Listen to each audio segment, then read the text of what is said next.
Disclaimer: this story is a work of fiction written for dramatic and emotional purposes only. It is intended for mature audiences in the USA who appreciate deep, thought-provoking narratives about family, silence, and unspoken emotions. The story does not promote or encourage inappropriate relationships within families. Instead, it explores the psychological impact of silence, restraint, and the emotional complexities that exist in blended families. Any resemblance to real persons, living or dead, is purely coincidental. Reader discretion is advised. When my stepfather first walked into my life, I didn't think much of him. He was just another man, another presence filling the space my mother had carefully built after years of trying to rebuild herself. He wasn't loud, wasn't the kind to announce himself or make a place known by his presence.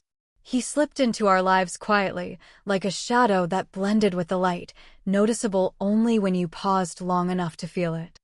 I was 16 then, just learning who I was, struggling between wanting to be seen and being terrified of what people might discover if they really looked at me. My mother, on the other hand, had finally found someone she trusted again. She smiled more when he was around, her laughter sounding less forced, her shoulders a little lighter. For that alone, I tried to accept him, even if my heart resisted. At first, he treated me the way most stepfathers probably do, polite, distant, and careful not to cross invisible boundaries. But with time, I began to notice something unusual about him. He rarely spoke, but his silence carried weight. When he looked at me, it wasn't like others looked. It was steady, unshaking, as though he could see through the masks I wore. His eyes didn't wander, didn't judge, didn't soften out of pity. They simply observed me with a depth that felt both unsettling and strangely comforting. I remember one evening in particular. I had been sitting on the back porch, staring at the fading sun, drowning in my own restless thoughts. He came out and sat a few steps away, no words exchanged between us. The silence stretched long enough to feel awkward, but then something shifted. His gaze met mine, not in the way most people look when they want to say something, but in a way that said he already understood. My chest tightened, and for the first time, I felt truly seen. Seen in the soul. But then, as quickly as it came, he looked away. He didn't speak, didn't try to explain what lingered behind his silence. He simply got up, muttered something about needing to check the car, and walked off. I sat there, frozen in that strange feeling, part relief, part confusion, part longing for a conversation that never happened. From that day forward, his silence became a language between us. My mother never noticed the undercurrent that existed when we were in the same room. To her, he was just quiet, reserved. To me, he was a mirror I didn't know I wanted, reflecting emotions I didn't yet understand. It wasn't love, not in the way I had seen in movies. It wasn't hatred either. It was something far more complicated, a connection that neither of us dared to name. Little did I know then that his silence would shape my entire understanding of trust, longing, and the power of words never spoken. Life in our house always seemed normal from the outside. My mother worked long shifts at the hospital, often leaving early in the morning and returning late at night. She loved her job, but it consumed her. That left my stepfather and me sharing the same walls, the same spaces, often in silence. People who visited us assumed we were just a quiet family, reserved but content. But inside those walls, the silence held so much more. The house carried secrets that no one spoke of, unspoken truths hanging in the air like dust you couldn't quite sweep away. My mother believed she had rebuilt a perfect life after her failed marriage, new husband, stable home, fresh start. She trusted him, trusted us, but she never saw the cracks in the silence. She never noticed the tension in the pauses or the weight of glances exchanged when she wasn't looking. There were moments that made me wonder if I was imagining everything. I would be in the kitchen, pulling a glass from the cupboard, and I'd feel his eyes on me. I'd turn, and sure enough, he'd be there, standing in the doorway, saying nothing. Sometimes his eyes softened as if he wanted to say something, but then he'd look away, letting the silence consume him again. Other times, he acted as though I wasn't even there, moving past me like a ghost. That push and pull drove me insane. It made me wonder if he carried feelings he couldn't speak, or if I was projecting my own tangled emotions onto him. The house seemed to amplify the tension. The creaking floorboards, the narrow hallways, the dimly lit corners, it all added to the weight of living with someone who saw too much but spoke too little. Sometimes I wanted to scream just to break the silence, to force him to react, but something always held me back. Maybe fear. Maybe curiosity. Maybe the strange comfort I found in knowing he would never cross the line, no matter what was hidden beneath. And then there was the way he treated my mother. He was kind to her, always respectful, always present in the practical ways, fixing things around the house, making sure she was comfortable when she got home from long shifts. He never raised his voice, never argued. To her, he was the perfect partner. But to me, he was a man with locked doors inside him, doors I sometimes thought I held the keys to. As the weeks turned into months, the atmosphere became heavier. The longer my mother worked late nights, the more time he and I spent in the same house, brushing past each other, existing in this strange, wordless relationship. We never crossed lines, but we hovered close enough to feel the pull. I often wondered if the silence was his way of protecting me or protecting himself. It was during those quiet nights, when the television hummed faintly in the background or the rain tapped against the windows, that I realized something. This house wasn't just a home. It was a cage of secrets, where emotions lived in shadows and words were swallowed before they could escape. And inside it, my stepfather and I were both prisoners, bound by something neither of us dared to confess. It happened on a night I'll never forget. The kind of night when the world outside feels unsettled, when the air is heavy with something you can't quite name. The house was unusually quiet, my mother working another double shift, leaving just the two of us inside those suffocating walls. The sky outside had turned a dark, stormy gray, and thunder rolled in the distance as rain streaked down the windows. It felt like the world itself was holding its breath. I was sitting in the living room, curled up on the couch with a blanket, pretending to read a book. But truthfully, I couldn't focus. My mind kept drifting, pulled into places I didn't want to admit to myself. Every time he walked past me, the air seemed to change, like something unseen stirred between us. He moved quietly, almost too quietly, as though he was trying not to disturb me, but I always noticed.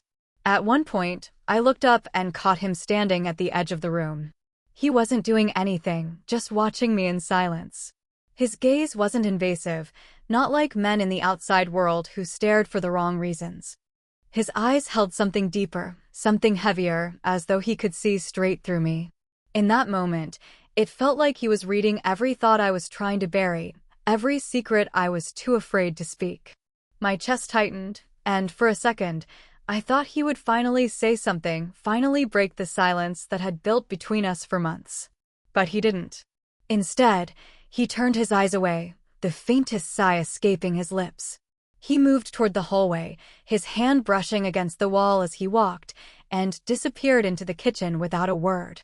I sat frozen, the book slipping from my lap, my fingers trembling. It wasn't what he did, it was what he didn't do.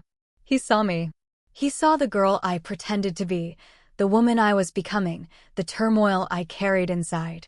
He saw it all in that unspoken moment, but he chose not to speak. That silence cut deeper than words ever could. Later that night, I walked past the kitchen and saw him again. The storm outside had grown louder, the wind rattling the windows. He was standing there in the dim light, staring out into the rain. His back was turned, his shoulders tense, as though he was fighting with himself. I almost said something. I almost stepped closer and forced him to look at me, to acknowledge what lingered in the silence. But my feet stayed rooted to the floor. I slipped quietly back to my room, lying awake for hours as the storm raged outside. My thoughts were louder than the thunder, circling around the look in his eyes, the look that told me he had seen me in ways no one else ever had. Yet he chose silence. He saw me in the soul, but he didn't come out. And that decision, that restraint, changed everything. From that night forward, I stopped seeing him as just my stepfather. He became something more complicated, someone whose silence held both answers and questions I wasn't ready to face. The line between us had shifted, and even though nothing was said, nothing was touched, the world I lived in would never be the same. After that stormy night, something shifted between us, though nothing was ever said aloud. It was as if our silence had taken on a life of its own, growing heavier, more meaningful. Every glance became a sentence, every pause a paragraph. We didn't need words, and maybe that was the most terrifying part. The unspoken conversations between us carried more weight than any dialogue ever could. Mornings were the hardest. My mother would leave early, her keys jingling as she rushed out the door, her voice echoing promises to bring dinner home later. The moment the front door shut, the house became too quiet. I'd come into the kitchen for breakfast, and he'd already be there, coffee mug in hand, staring at the morning news without really watching it. When our eyes met, he'd nod slightly, a gesture that felt like more than just acknowledgement. It was his way of saying, "I see you. I know you're here." And though he never spoke the words, I felt them as surely as if he had. Even in the smallest moments, the silence spoke. When I walked past him in the hallway, his hand sometimes brushed the wall, his fingers trailing just inches from mine, close enough to feel the energy, but never crossing the invisible line. When I dropped something, he'd always be there to pick it up, his gaze lingering just a second too long before placing it in my hands. None of it was overt. None of it was wrong. But it all carried an intensity one couldn't escape. The strangest part was that I began to look for it. I found myself waiting for his presence, listening for his footsteps, watching for the way his eyes lingered when my mother wasn't around. At night, I lay in bed replaying every look, every gesture, trying to decode what he wasn't saying. It wasn't love, not the kind people confessed in letters or carved into trees. It wasn't lust either, though the tension between us hummed in ways I didn't understand. It was something far more complicated, a bond built on silence, a connection that neither of us could name without tearing everything apart. Sometimes I wanted to break the silence myself. I wanted to ask him why he looked at me that way, why he never spoke, why he allowed the distance to stretch between us like a fragile rope ready to snap. But each time the words rose to my throat, fear pulled them back. Fear of what he might admit, or worse, fear that he would deny it and leave me feeling foolish for ever imagining it. So we continued, day after day, building a fragile world out of unspoken conversations. My mother remained blissfully unaware, humming in the kitchen when she was home, kissing his cheek before heading off to work, never sensing the storm that brewed just beneath the surface. To her, our family was stable, peaceful. To me, it was a battlefield of glances and silences, where every moment carried the weight of what could never be said. And though nothing had happened, not a word, not a confession, not a single line crossed, the silence was already shaping me. It was teaching me that sometimes the loudest truths are the ones left unspoken, and sometimes, what destroys us isn't what is done, but what is held back. The silence between us was no longer just silence, it had become a mirror. Every time he looked at me without speaking, I felt pieces of myself being reflected back, pieces I didn't know how to handle. His restraint was like a wall, keeping us both contained, yet the more he held back, the more I wanted to push.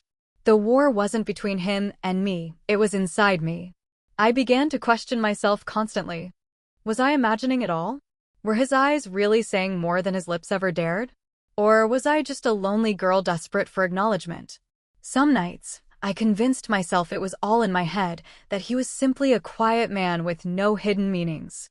But then I'd catch him watching me again, with that same intensity, that same quiet understanding, and all my certainty would shatter.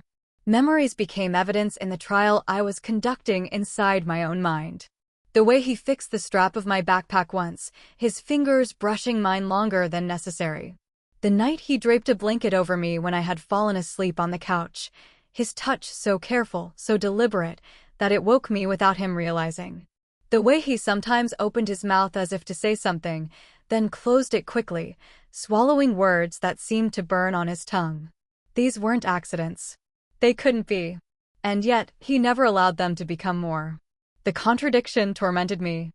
A part of me admired him for his control, for never letting temptation win. Another part resented him for the same reason. If he truly saw me, saw my soul the way I felt he did, why couldn't he admit it? Why did he insist on locking his feelings away in silence, leaving me to carry the weight of both our unspoken truths?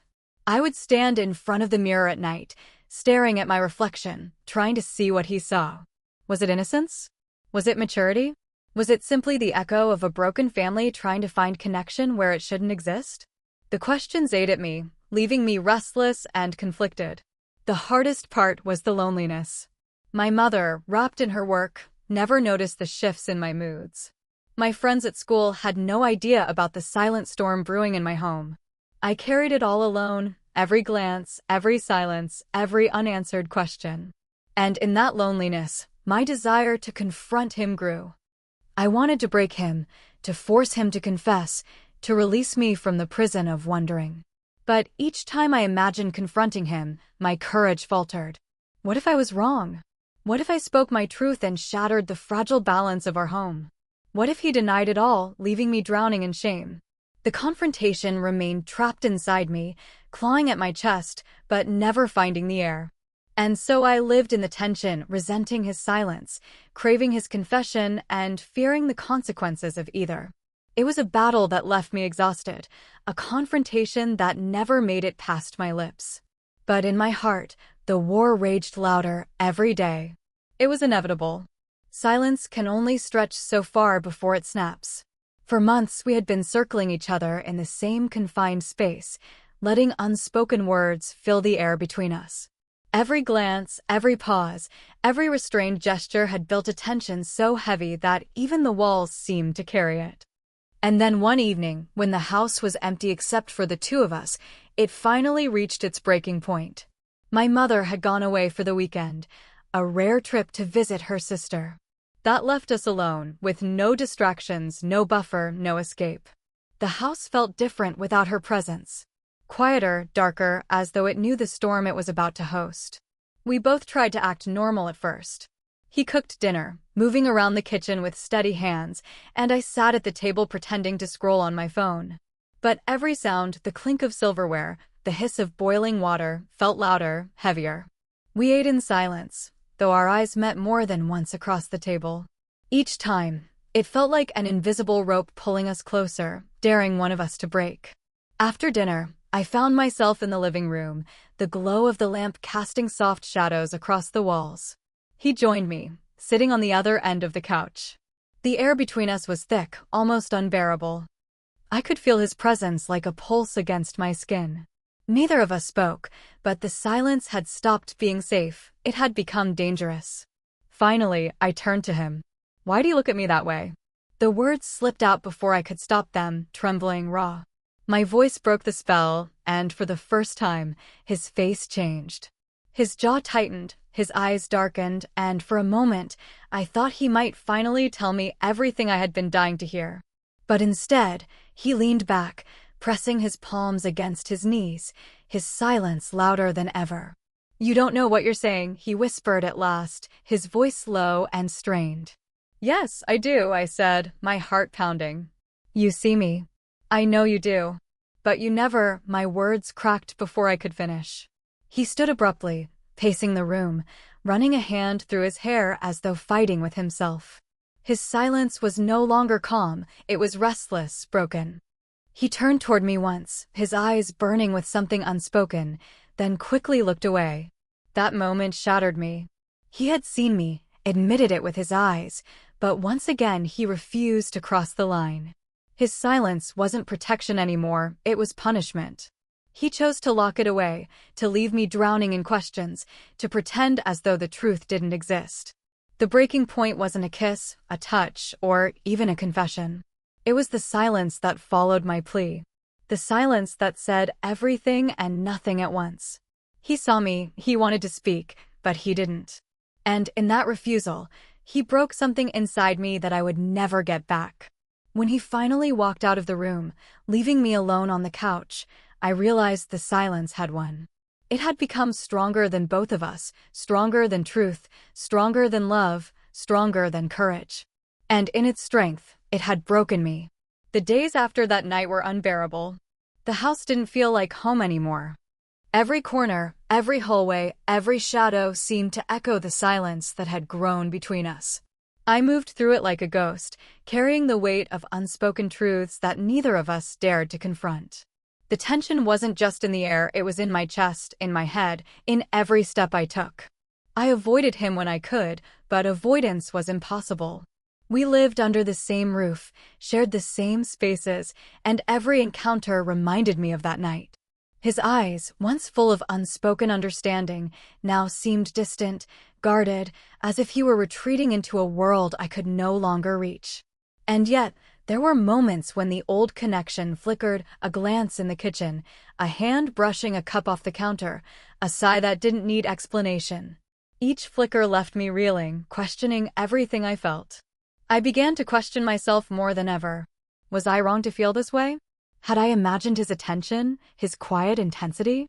But then memories returned, impossible to ignore. The way he adjusted my scarf on a cold morning, the way he closed my bedroom door softly when he left the room, the careful patience in every gesture. He had seen me in a way no one else had. And yet, he refused to acknowledge it. His silence had become a wall I couldn't climb, a shadow I couldn't escape. At school, I carried the burden alone. Friends asked about my mood, about why I seemed distracted, and I lied effortlessly, hiding the storm that raged inside me. My mother remained unaware, trusting that life was fine, that her family was happy. How could she know that beneath the calm, something fragile had been shattered? I turned inward, writing in secret, pouring my thoughts onto paper that no one else would read. Letters I never sent, confessions I never voiced, reflections on feelings I didn't fully understand. This became my outlet.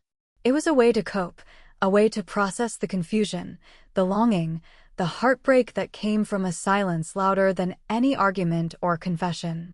The paradox of our relationship haunted me. He had seen me in the soul, understood me in ways I could barely comprehend, and yet he refused to step into the light of truth. His restraint, his silence, left me with a strange mix of gratitude and pain. I respected him for it, admired the strength it must have taken to remain controlled, yet I resented him for leaving me adrift in a sea of uncertainty. As the weeks turned into months, I realized I had to find some way to move forward. The silence could no longer dictate my every thought, my every emotion. I had to live with it, accept it, and let it shape me without consuming me entirely. The aftermath of that silence wasn't just heartbreak, it was a lesson in resilience, in patience, and in the bittersweet understanding that some truths, no matter how deeply felt, may never be spoken aloud. And so, life went on. The house remained quiet, but I carried a quiet within me too, one born of longing, one shaped by restraint, one marked forever by the knowledge that he had seen me completely, yet chosen to stay hidden. Years later, I still think about him, about that silence, and about the way he saw me in ways no one else ever could. Time has softened the pain, but it hasn't erased the intensity of those moments, the depth of the connection that never needed words. I've come to understand that some truths aren't meant to be spoken. They exist in the spaces between us, in the glances, the gestures, and the unbroken silences that shape our lives in ways words never could. Looking back, I realized that his restraint was his way of protecting me, and perhaps himself too. He saw the storm inside me, the fragile line between curiosity, longing, and something far more complicated. He recognized that crossing it, even in thought or word, could have destroyed the delicate balance of our lives. His silence wasn't indifference, it was care, hidden beneath layers of hesitation and self-control. I've carried that lesson with me. Sometimes love isn't about confession or desire. Sometimes it's about seeing someone fully, understanding them deeply, and choosing not to act on feelings that could harm them. It's a strange, painful, and beautiful kind of love, one that lingers silently in the heart long after the opportunity to speak has passed. And yet, the memory of those unspoken moments still stirs something in me. I can recall the nights when his gaze held me in place, the quiet afternoons where our hands almost touched, the subtle ways he communicated without speaking. Those memories are bittersweet, a mix of warmth and ache, of admiration and sorrow. They remind me of the power of silence, of how deeply a person can affect you without ever uttering a word. I've also learned about my own strength. Living in that house, carrying the weight of unspoken truths, forced me to confront my feelings, to navigate emotions I didn't fully understand. It taught me patience, resilience, and the ability to find meaning in moments that others might dismiss as trivial or empty. The silence, though painful, shaped me into someone who could endure, reflect, and grow without relying on validation from others. Now, when I think of him, I don't feel anger or frustration anymore. I feel gratitude. Gratitude for the way he saw me, even if he didn't speak. Gratitude for the way his silence pushed me to understand myself. And gratitude for the truth that sometimes the most profound connections aren't declared, they're felt, deeply and quietly, in ways that linger long after the world has moved on. He saw me in the soul, and he didn't come out. He stayed silent, restrained, careful. But in that very silence, he gave me a gift, the understanding that some of life's most powerful truths aren't shouted, they are quietly held, quietly understood, and quietly remembered. And in that quiet, I found strength, clarity, and a connection that time could never erase. 97.